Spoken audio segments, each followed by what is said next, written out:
दोस्तों, कभी आपने सोचा है कि रेलवे स्टेशन पर टिकट चेकर की वर्दी पहने एक आम सा नौजवान एक दिन भारत का सबसे कामयाब कप्तान बन सकता है?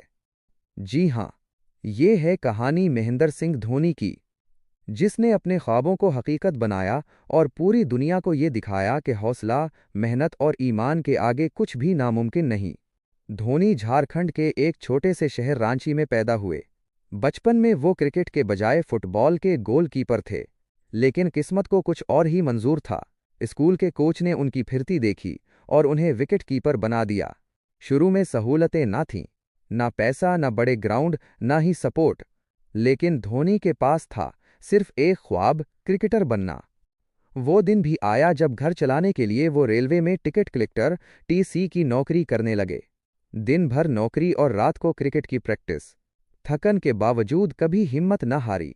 लोग कहते थे ये मुमकिन नहीं, लेकिन धोनी ने दिखा दिया कि अगर लगन सच्ची हो तो दुनिया की कोई ताकत आपको नहीं रोक सकती। साल 2004 में धोनी ने भारत के लिए पहला मैच खेला। शुरुआत में नाकामियां आईं, लेकिन वो कभी पीछे नहीं हटे। जल्द ही अपने लंबे छक्कों, जारहाना बैटिंग और कूल माइंड से सबके दिल जीत लिए। फिर आया वो लम्हा जो तारीख बन गया, 2007 टी-बेस वर्ल्ड कप, 2011 का वनडे वर्ल्ड कप और 2013 चैंपियंस ट्रॉफी। दुनिया ने देखा कि किस तरह कैप्टन कूल धोनी ने भारत को नई बुलंदियों तक पहुंचाया। उनकी क़यादत में टीम ने न सिर्फ मैच जीते बल्कि करोड़ों दिल भी जीते। दोस्तों, धोनी की कहानी हमें ये सिखाती है कि चाहे जिंदगी कितनी भी मुश्किल क्यों ना हो, अगर आप में हौसला है, मेहनत है और अपने ख्वाब पर यकीन है, तो कोई रुकावट आपको नहीं रोक सकती।